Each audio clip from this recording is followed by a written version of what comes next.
এই সরকার সেই সংস্কৃতি দূর করতে পারেনি। আমরা লক্ষ্য করেছি শহীদ শরীফ ওসমান বিন হাদি হত্যাকাণ্ডের ৩২টি দিন অতিক্রম হয়েছে, কিন্তু জুলাইয়ের ওপর দাঁড়ানো এই ইন্টারিম সরকার, অন্তর্বর্তীকালীন সরকার সেই বিচার প্রক্রিয়া শুরু করতে পারেনি। শহীদ ওসমান হাদি হত্যাকাণ্ডের ব্যাপারে স্পষ্ট জানানো হয়েছিল তাদেরকে ২৫ দিন সময় দেওয়া হয়েছিল। ইনকিলাব মঞ্চ এবং মঞ্চ ২৪ আমরা আমাদের জায়গা থেকে সরকারকে সময় বেঁধে দিয়েছিলাম যে আপনারা নিজেদের সর্বোচ্চ আন্তরিকতা নিয়ে ২৫ কার্যদিবসের ভিতর বিচার সমাপ্ত করেন, কিন্তু আমরা দৃশ্যমান কোনো অগ্রগতি লক্ষ্য করিনি। এখন পর্যন্ত অপরাধীদেরকে গ্রেফতারের বিষয়ে সরকার কোনো পদক্ষেপ নেয়নি। গোয়েন্দা সংস্থা বলছে সেই একই স্পটে ২০-এর অধিক শুটার ছিল, যদি এক ফয়সাল মিস করে তাহলে অন্যজন অবশ্যই সেখানে গুলি করত, কিন্তু চার্জশিটে তাদের নাম উল্লেখ করা হয় না। সুতরাং এই হত্যাকাণ্ড যারা ঘটিয়েছে তাদের সাথে রাষ্ট্রের কি সম্পর্ক আছে এটা আমরা জানতে চাই। এবং অন্তর্বর্তীকালীন সরকার জুলাইয়ের ম্যান্ডেট নিয়ে ক্ষমতা নেওয়ার পর কোনোভাবেই জুলাইয়ের নেতৃবৃন্দকে হত্যা করা হবে আর তারা বিচার না করে বসে থাকবে সেই সুযোগ আমরা তাদেরকে দিতে চাই না। সুতরাং এই সরকার এই হত্যাকাণ্ডের সাথে সংশ্লিষ্ট আছে বলে আমরা মনে করছি, এবং সরকারের ভিতর মিলিটারি ইন্টেলিজেন্সের ভিতর যারা ঘাপটি মেরে আছে, ভারতীয় অপশক্তি, আওয়ামী লীগের শক্তি, তাদের মাধ্যমে এই হত্যাকাণ্ড ঘটেছে। এবং এই হত্যাকাণ্ডের বিচারের ব্যাপারে প্রফেসর ডক্টর ইউনূসের সরকারের কোনো ইতিবাচক পদক্ষেপ আমরা লক্ষ্য করিনি। আপনারা দেখছেন যে আমাদের সামনে নির্বাচন, 12ই ফেব্রুয়ারি নির্বাচন যদি সুষ্ঠু হতে হয় আমাদেরকে এমন পরিবেশ তৈরি করতে হবে যে পরিবেশে আমার ভোট আমি দিতে পারবো, যাকে খুশি তাকে দিতে পারবো। আমার ভোট আমি দিতে যাব, আমার কেন্দ্রে একজন আমাকে বলবে না যে তুমি যদি অমুক দলের অমুক প্রার্থীকে ভোট না দেও তাহলে তুমি বের হতে পারবা না। এই নিরাপত্তাটুকু সরকারকে নিশ্চিত করতে হবে। কিন্তু আমরা লক্ষ্য করেছি ভোটকে কেন্দ্র করে দাঙ্গা হাঙ্গামা হচ্ছেই, এমনকি যে সামরিক বাহিনী আমাদের নিরাপত্তা দিবে সেই সামরিক বাহিনী চট্টগ্রামে সীতাকুণ্ডে আক্রান্ত হয়েছে। কি ভয়াবহ দৃশ্য! যেই সামরিক বাহিনী জনগণের নিরাপত্তা দিবে তাকে হত্যা করা হচ্ছে, অথচ মিডিয়া থেকে শুরু করে কোথাও আমি লক্ষ্য করি নাই যে র্যাবের এই সদস্য নিহত হওয়ার ব্যাপারে তাদের সংবাদ প্রচার করা বা সরকারের পক্ষ থেকে কঠোর কোনো ভূমিকা নেওয়া।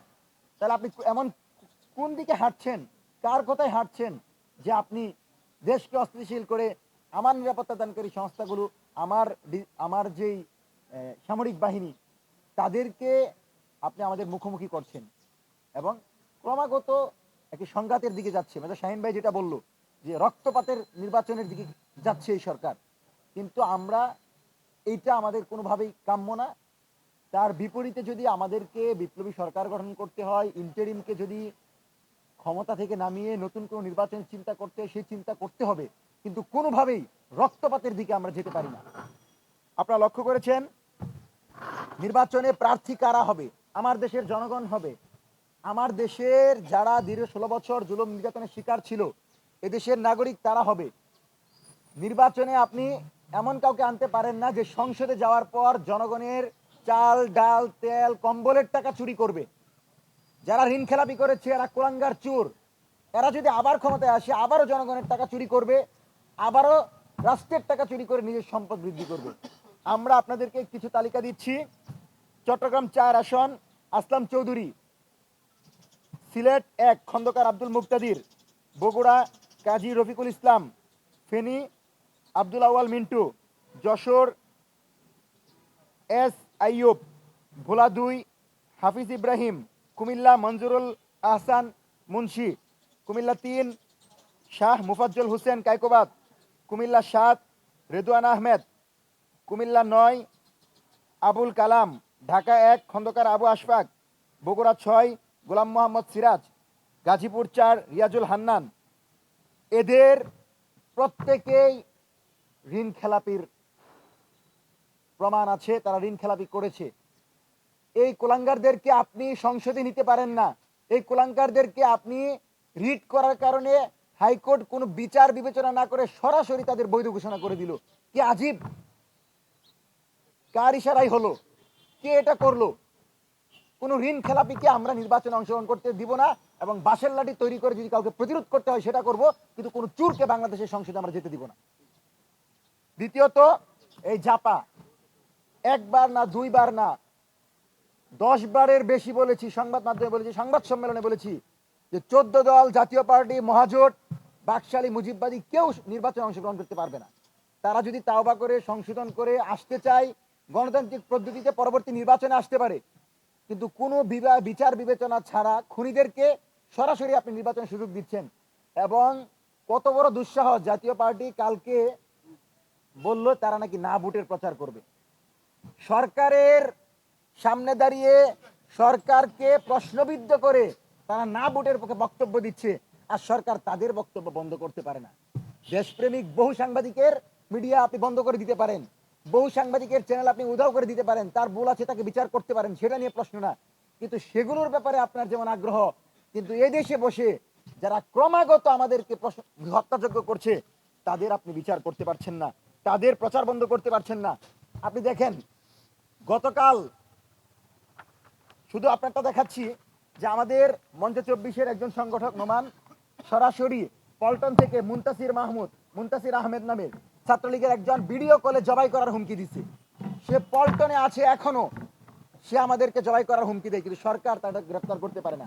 সে রাষ্ট্রবিরোধী কি করছে আপনি দেখেন, সে জুলাই নেতৃবৃন্দকে নিয়ে কি করছে, সে সরাসরি এখানে জুলাই নেতৃবৃন্দদের কটূক্তি করছে, তাদেরকে হত্যার হুমকি দিচ্ছে।